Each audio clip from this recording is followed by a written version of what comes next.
धरती में समत्व की आवश्यकता है। किस चीज की आवश्यकता है? समत्व मतलब समता। क्या चाहिए? समता का अर्थ होता है समानता। समानता से हम इस पूरी सृष्टि को अपने में मिलाकर चला सकते हैं। और यदि समानता नहीं रहेगी, असमानता रहेगी, तो हम निश्चित रोज किसी न कोई दोष देखते रहेंगे और तकरार चलती रहेगी। तो इस तरीके से भगवान का काम है समानता पैदा करना, शांति पैदा करना। ये कोई दूसरे की क्षमता नहीं है। तो आपके हमारे हृदय में यदि हम लोग चाहें तो समता ऐसे आ सकती है कि आप भी मानो हम भी मानो।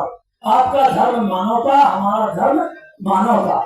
न तुम मुस्लिम न हम हिंदू, तुम मानो हम मानो, पूरा विश्व मानव मात्र है नहीं? भगवान के विषय में कहा गया है ईश्वर सर्वभूतानां हृदय से अर्जुन तिष्ठति।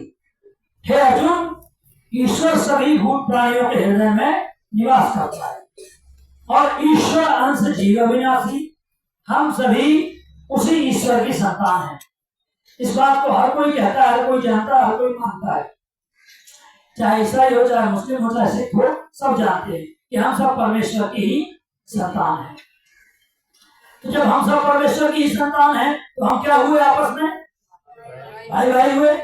हम लोगों में भाईचारा होना चाहिए, हम लोगों में मित्रता होनी चाहिए, हम लोगों में प्रेम होना चाहिए, आपस में तकरार नहीं होना चाहिए, लड़ाई झगड़े नहीं होना चाहिए।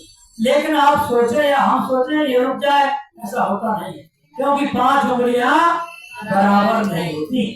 तकरार चलती रहेगी, चलने दीजिए, लेकिन आप अपनी तरफ से कभी भी तकरार मत कीजिए।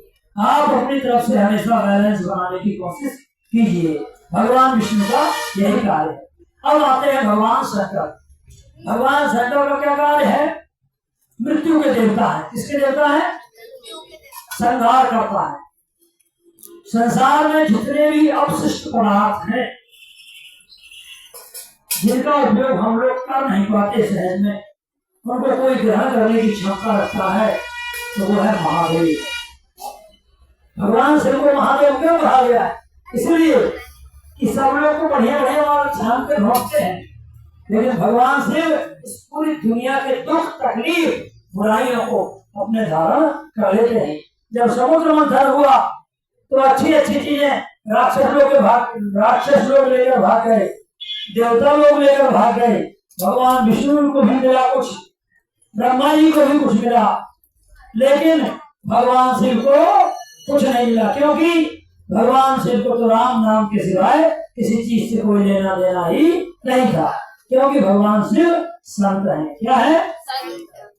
तो संत का सिद्धांत क्या है? अरे वृक्ष कवम नहीं फल भखे, नदी न संचय नीर, परमार्थ के कारण साधुन धरा शरीर। महादेव जी का जीवन परमार्थ के लिए है, हमेशा लोगों के भले के लिए है, किसी के साथ भेदभाव नहीं करते हैं। राक्षसों को भी वरदान दे दिया करते हैं और उसमें कभी कभी स्वयं भी फंस जाते हैं, लेकिन भगवान विष्णु ऐसा नहीं करते हैं। जहाँ देखते हैं कोई दुष्ट है, अधर्मी है, तो उसका संहार करते हैं और उसको अधर्म करने से तुरंत वहीं पर रोक देते हैं। लेकिन भगवान से इतने भोले भाले हैं, इसलिए महादेव शंभु बड़े भोले भाले, बड़े सीधे साधे, बड़े भोले भाले। भगवान शिव बड़े भोले भाले हैं, संत हैं। उनके हृदय में, उनकी दृष्टि में चाहे रावण आ जाए, चाहे मेघनाद आ जाए, चाहे कुंभकर्ण आ जाए, चाहे कोई भी आ जाए, सबको भगवान शिव यदि श्रद्धा से आता है तो वरदान जरूर देते हैं। इसलिए भगवान शिव ने किसको वरदान दिया था? भस्मासुर को। और वो अंत में कहने लगा, गुरु जी आपने वरदान दिया है, इसमें ये सही है या नहीं, इसका प्रमाण कैसे मिलेगा? तो भाई प्रयोग करके देख लेना। तो गुरु जी पहला प्रयोग आप ही ऊपर किया जाए तो ठीक रहेगा। देखो भगवान शिव कितने भोले भाले हैं, भगवान शिव के ऊपर ही प्रयोग करने लगा। अंत में भगवान शिव के लिए कहा, अरे भाई भागिए आप, अन्यथा ही आपको ही भस्म कर देगा।